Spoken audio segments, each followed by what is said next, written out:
Pelaksanaan Perintah Kawalan Pergerakan 3.0 bermula hari ini menyaksikan banyak sektor ekonomi ditutup sehingga 14 Jun depan dan keadaan ini lebih sukar bagi mereka yang terlibat dalam sektor perniagaan, khususnya peniaga kecil dan mereka yang terlibat secara terus dengan ekonomi gig. Dan untuk itu adalah penting ketika ini untuk meningkatkan skill dan memberikan tawaran yang lebih baik kepada pengguna dan ini adalah masa yang sesuai untuk melakukannya. Namun, kita nak bercakap dengan lebih lanjut mengenai perkara ini, kita akan bersama dengan Sharin Shariza Abdul Ghani, pengasas Gig Global. Assalamualaikum Sharin. Alhamdulillah. Okey, khabar baik alhamdulillah. Sharin, bagaimana Sharin melihat peluang ekonomi gig untuk pekerja terjejas pada ketika ini dan bagaimana ruang yang ada ketika ini boleh digunakan sebaiknya oleh golongan yang terjejas ini untuk mencipta pendapatan di waktu total lockdown ini, Sharin?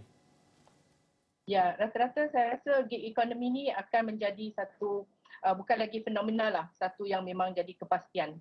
Sebab di mana yang kita tahu kan banyak yang terkesan, income disrupted. Jadi gig economy ini menjadi satu option atau satu lifeline untuk diterokei. So saya rasa kebanyakan nanti akan beralih kepada gig economy dan perlu menyediakan diri dari segi skill, dari segi network untuk mendapatkan projek-projek dari segi gig atau short term.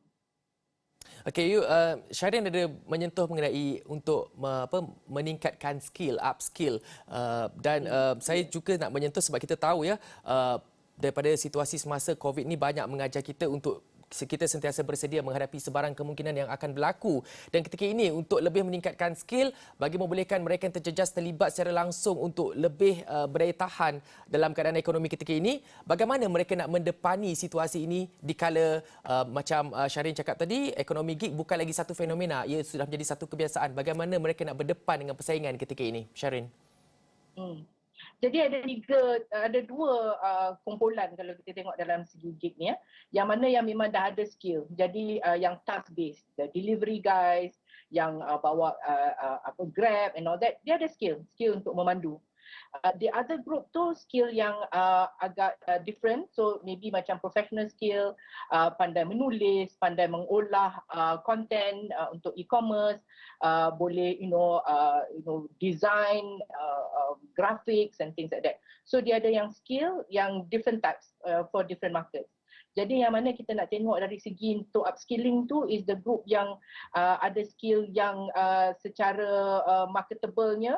Jadi kalau pandai menulis, pandai mengolah konten dalam website, mesti acquire more skill so that then kita punya service yang kita punya outcome tu, yang hasil tu menjadi satu yang marketable, yang lebih marketable. Baik, dan kalau dilihat daripada, saya nak memfokuskan pula kepada subsidi upah ketika ini, adakah ia cukup untuk menampung keperluan asas pekerja ketika ini, Sharin? Actually kalau kita tengok apa yang cukup tu memang tak cukup lah selalunya kan. Tapi saya nampak rata-rata untuk B40 ada bantuan.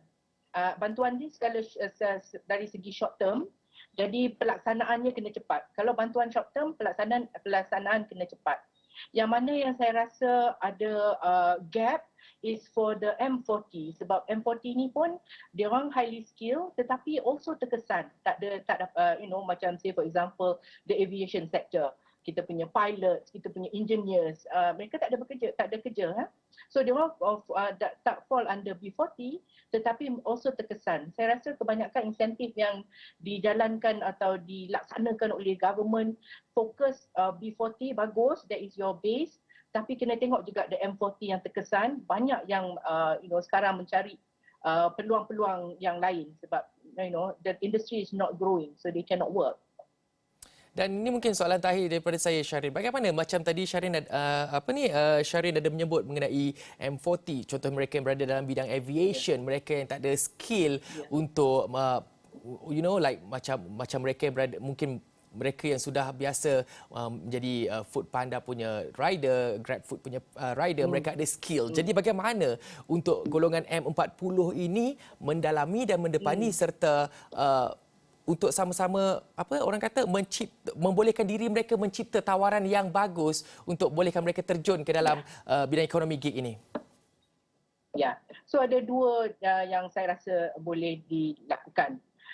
Number one is to reduce your expectation lah. Jadi kalau dulu kita ni engineer di Betul. syarikat penerbangan, Mm-mm. now kita jadi Grab driver because it's about survival, right? Yep. So lower expectation sebab kita perlu income yang stable atau income yang bagus to take care of your basic needs.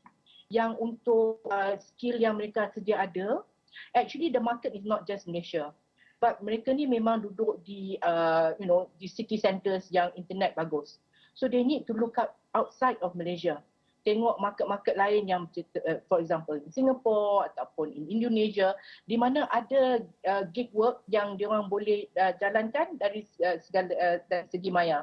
So they have to get online, they have to look at different opportunities maybe outside of Malaysia. Okey, dan ini yang terakhir dari saya juga ya. Sebelum kita mengakhiri perbualan ini, Sharin ya. Sekarang ini adalah masa yang sesuai untuk kita reset juga sistem buruh kita. Jadi apa penambahbaikan yang perlu untuk kita lakukan ketika ini? Saya rasa banyak yang ada dah di-announce oleh government dan also for private sector untuk meningkatkan lagi skills level. So program-program ada banyak kat situ. Yang mana yang saya rasa perlu dipertingkatkan is that if there are free courses, free courses tu tak bolehlah secara rambang.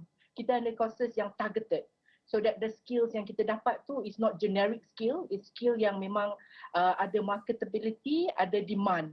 So there's a lot of free things. So sometimes when it's free, the quality tu kita kena perhatikan sikit.